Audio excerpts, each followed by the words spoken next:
Hi, I'm Freddie. You might remember me as the guy who got fooled by a gold digger girlfriend. If you missed the first part, please click here to watch it. In that part, I told you how I found out this bitter truth about my girlfriend that I loved so much. Finding this out while I was about to surprise her on her birthday was heartbreaking. That day, I'd overheard her making fun of how she tricked me into thinking that she likes me while in fact she was only putting up with me for my money. I mean, my parents' money. I'm only 18. Anyway, to say the least, I was devastated and miserable. I couldn't believe that the girl I was in love with and thought of as my future wife was in fact very shallow and materialistic. What is killing me the most is feeling like I'm such a fool for not noticing any of the red flags that were in front of me the whole time. That day, I was walking away and I heard them laughing loudly and making fun of how clueless I was. I went back home, feeling distressed, and kept trying to comprehend how she could pull such an act on me with dazzling proficiency. The more I thought about it, the more angry I became. But unfortunately, I somehow still felt that I loved her. Despite learning that she's someone different from who I thought she was, my feelings for her just couldn't change that easily. And I kept thinking of what will happen to me if I break up with her and how much I'm going to miss her eyes, her smile, her voice, and everything about her. However, I wasn't going to be weak because I couldn't allow her to control me any longer. I felt hurt and wished I could talk to someone, but I decided against it. I mean, I wasn't ready to be humiliated for being so simple-minded in front of anyone anymore. I've had my share from my beloved girlfriend, and I don't want to be the victim. Meanwhile, I didn't say anything to Emma. I wanted her to think that I still had no idea of what she's really after. That is why I wasn't going to break up with her and give her the easy way out. Instead, I needed to give her a taste of her own medicine. So I decided to drastically change the way I treated her. Since she was whining about the way she puts up with my personality and how she can barely stand me, I was about to give her an even bigger challenge to put up with. As a start, I sent her a happy birthday text after a day had passed, saying, "Happy birthday, sorry I forgot, haha." And when I saw her, she was expecting a big gift from me, which of course she wasn't going to get. Instead, I told her that I got her something sentimental, and I gave her a flower that I had picked from our backyard, and the look on her face was priceless. She was so confused and mad. I asked her what was wrong, and she couldn't say a word. I then told her that I knew that our love went beyond material things, and that's why I got her something simple to express my feelings. Emma looked at me like she was about to kill me, and with a fake tone, she said, "Thank you, baby."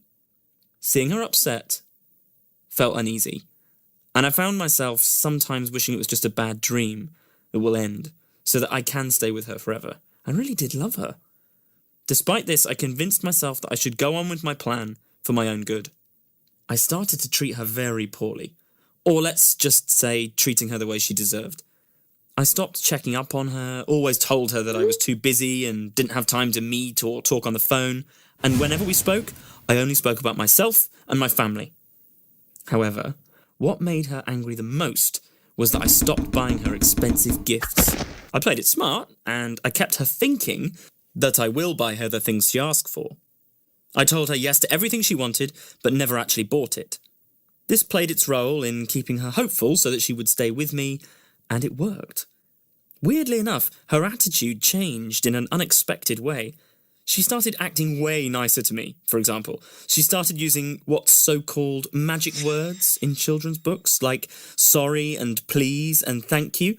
She even started to care about how I was and what I was up to, which made me still feel like I have feelings for her. But the truth was that Emma thought to herself that I had lost interest in her and she was desperate to earn it back, and that's why she acted that way. But to her misfortune, I was as cold as ice, and I didn't give her the attention she was thirsty for. At some point, I felt like I was satisfied with how things were going, as I was wasting her time with me, and she was putting up with everything thinking she is getting something materialistic in return. By then, I could also see that Emma wasn't the girl for me, and being in love with her was crazy on my part, and to be honest, I'd had enough of her, and didn't really want to see her anymore. Therefore, I decided to set up a plan that will surely make her disappear in a heartbeat. I told her that I was going to take her away for the weekend to my father's hotel. I informed her that many high-profile people will be there because it's a fancy party. I highlighted the word fancy and told her that she should look as graceful as possible. You have to see Emma's face. She was too excited to hear that and started to get herself ready for the big event. She packed all kinds of expensive stuff that I got her, dresses, jewellery, shoes and more. When Emma arrived to the hotel, she looked very impressed with how fancy it looked. But what she didn't know is that it was the moment I was going to make her feel sorry for using me. I asked the hotel service to take the bags to the room and told Emma that we needed to talk. She looked a bit puzzled, but she agreed. The first sentence I said completely left her in shock.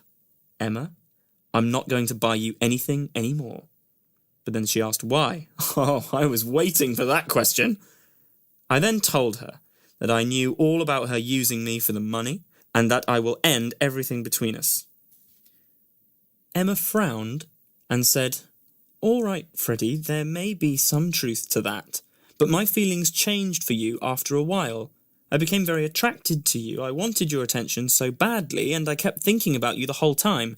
It's like I suddenly started to fall hard for you." I looked at Emma and told her that I'm afraid that she won't stay with me much longer because I'm breaking up with her. And I added, "Not only that, Emma, you're also not getting your bag back, since everything you have in that bag is what I bought for you with my money, and you obviously do not deserve it." By then, Emma was sobbing with tears and said, "I'm really sorry, Freddie. I don't care about the bag or the money. You can take it. I really love you and want to be with you. Please, let's forget the past." To be honest, hearing these words from her made me feel something that I had never felt in my life. I felt powerful. The more she begged me to stay with her, the more I lost interest. And I thought to myself, she felt exactly like I did when I was running after her all these months. I guess we're not that different after all. At that moment, all my anger disappeared, and I looked at her with pity and realised that what she did was out of human nature to want what we don't have.